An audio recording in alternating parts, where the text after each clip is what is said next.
আসসালামু আলাইকুম। অনেক গুরুত্বপূর্ণ একটা কমেন্ট এসেছে আপডেট 100 এই চ্যানেল থেকে।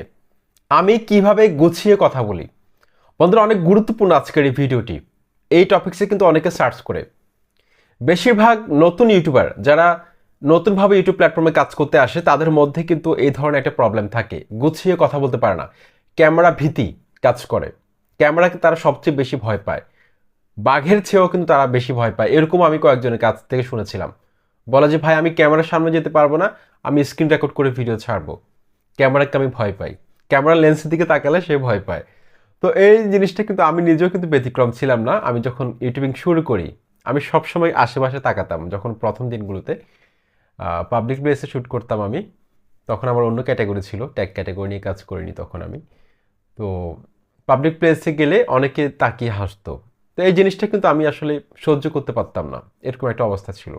আশেপাশে তাকাতাম কেউ দেখে হাসতেছে কিনা, এই জিনিসটা কিন্তু আমাকে ডিমোটিভেটেড করতো।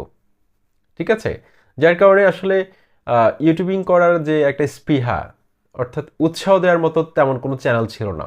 এখন তো প্রত্যেক চ্যানেল থেকে আপনাদেরকে অনেক ভালোভাবে মোটিভেট করা হয়। আসলে ট্যাগ চ্যানেলগুলো যদি না থাকতো সেক্ষেত্রে আপনারা কিন্তু ভালোভাবে শিখতে পারতেন না, এতগুলো ইউটিউবার তৈরি হতো না। আমরা মোটিভেট করছি, আমার মতো অনেক ইউটিউবার রয়েছে, তারা আপনাদেরকে প্রতিনিয়ত মোটিভেট করছে। সুতরাং আপনাদেরকে এটা স্বীকার করতে হবে, ট্যাগ চ্যানেলগুলোর কিন্তু অবদান রয়েছে। ইউটিউবের আপডেটগুলো, ইউটিউবিং শেখাচ্ছে, কিভাবে কি করতে হবে সব কিছু কিন্তু হাতে কলমে ট্যাগ চ্যানেলগুলো কিন্তু আপনাদেরকে শেখাচ্ছে। তো বন্ধুরা, সবার প্রতি কিন্তু আমার শুভকামনা রইল যারা এভাবে কাজ করে যাচ্ছে। তো বন্ধুরা, শুরুর দিনগুলোতে কিন্তু আমার যাত্রাটা কিন্তু অতটা শুভ ছিল না। আমি কিন্তু ক্যামেরার সামনে কথা বলতে পারতাম না, ক্যামেরা লেন্সের দিকে তাকিয়ে কথা বলতাম না, স্ক্রিনের দিকে তাকিয়ে কথা বলতাম। মাঝে মাঝে স্ক্রিন রেকর্ড করে ভিডিও ছাড়তাম বেশিরভাগ সময়, বা ফেস ক্যামে আসলেও অনেক জড়তা কাজ করতো আসলে। তো একটা সময় আসলে আমি এটা ওভারকাম করতে সক্ষম হই, যখন দেখি যে আমি অন্য কম্পিটিটর যারা রয়েছে তারা আমার চেয়ে অনেক ভালো ভিডিও তৈরি করে। 2016 সালের কথা বলছি আমি। 2016 সালে আমি ইউটিউব চ্যানেল খুলি, কিন্তু এর আগে ইউটিউবে অনেক ভিডিও দেখতাম আমি। অনেক ভিডিও দেখে আমি অনেক কিছু শিখি। ঠিক আছে, তারপর আমি যখন দেখলাম যে আমার থেকে অনেক বেটার কোয়ালিটি, তারা এত সুন্দরভাবে কিভাবে কথা বলে, তো আমি চিন্তা করলাম একদিন যে আসলে আমার মধ্যে পরিবর্তন আনা দরকার। তখন আমি চিন্তা করলাম যে আমার মধ্যে এমন কিছু পরিবর্তন আনা দরকার যেটা আসলে উপস্থাপনার মধ্যে সব কিছুর মধ্যে একটা পরিবর্তন যাতে দর্শকরা পায়, দর্শকরা যাতে ভিন্ন কিছু পায়, দর্শকরা আমার ভিডিও যাতে স্টে করে দীর্ঘক্ষণ ধরে, আমার ভিডিওগুলো যাতে দেখে, এরকমভাবে আমাকে ভিডিওর মধ্যে উপস্থাপন করতে হবে। তো আমি আয়নার সামনে দাঁড়িয়ে প্র্যাকটিস করতাম, তারপরে স্ক্রিপ্ট লিখতাম।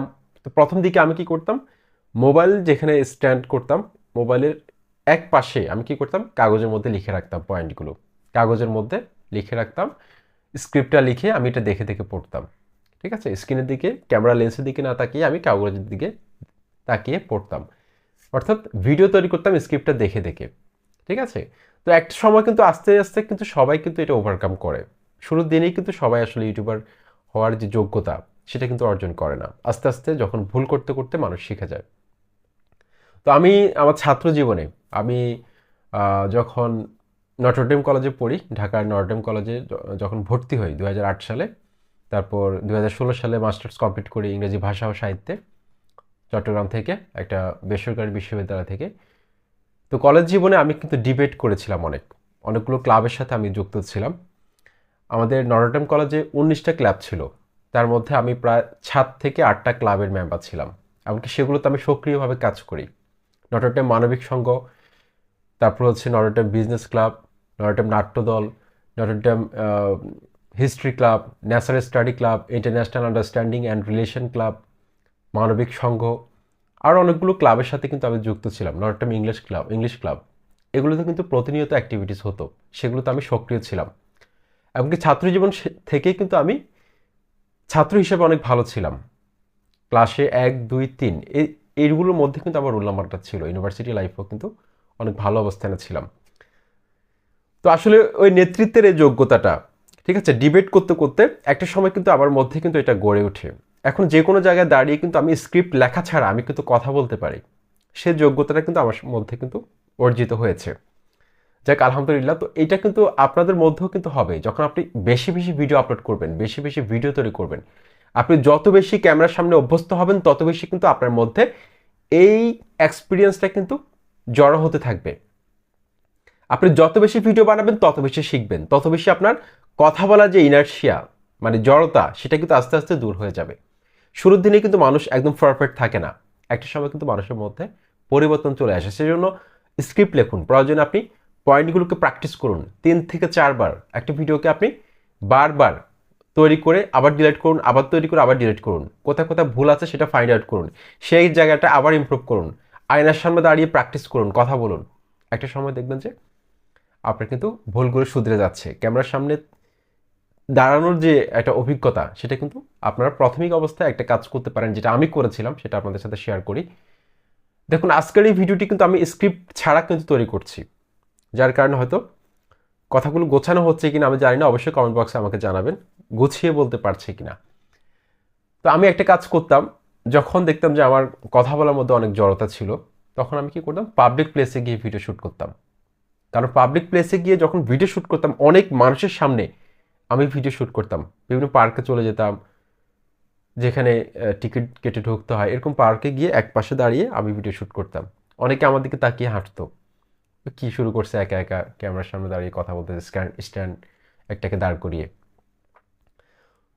তো ওই ভয়টা যখন কেটে যাবে, লোকে কি বলবে এই জিনিসটা যখন আপনি অতিক্রম করতে পারবেন, তখন আপনি ইউটিউবার হতে পারবেন। যতক্ষণ না পর্যন্ত আপনার মধ্যে লজ্জা থাকবে, ক্যামেরা ভীতিটা কাজ করবে, ততক্ষণ আপনি ইউটিউবার হতে পারবেন না। আমি হয়তো এখন সময় পাচ্ছি না চাকরি করে, যার কারণে কিন্তু আমি এখন সময় পাচ্ছি না ব্যক্তিগত ব্যস্ততার কারণে। তা না হলে কিন্তু আমি এখনও কিন্তু পাবলিক প্লেসে গিয়ে ভিডিও শ্যুট করতাম, আপনাদেরকে আরও বেটার লোকেশনে বেটার ব্যাকগ্রাউন্ডে কিন্তু আমি ভিডিও উপহার দিতে পারতাম। আমি এখন ইনডোরে শ্যুট করতেছি। তো এই জিনিসটা কিন্তু আস্তে আস্তে অর্জিত হয়ে যায়। সেই জন্য হতাশ না হয়ে কন্টিনিউ ভিডিও আপলোড করুন, ভুল করতে করতে কিন্তু একটা সময় মানুষ শিখে যায়। আমার অনেকগুলো চ্যানেল কিন্তু নষ্ট হয়েছিল না জানার কারণে। আপনাদের মতো কিন্তু হুবহু ডাউনলোড করে আপলোড করতাম একটা সময় আমি, যে গল্পগুলো একদিন আমি শেয়ার করব, চ্যানেলটা যেদিন বড় হবে। আর অনেক গল্প আছে আমার এই চ্যানেলে, আগে যে চ্যানেলগুলো খুলেছিলাম সেগুলোতে অনেক গল্প আছে যেগুলো শুনলে আপনারা অবাক হবেন। আশা করছি এই চ্যানেলের সাথে থাকবেন, লাইক কমেন্ট করে সাবস্ক্রাইব করে সাথে থাকুন। আসসালামু আলাইকুম।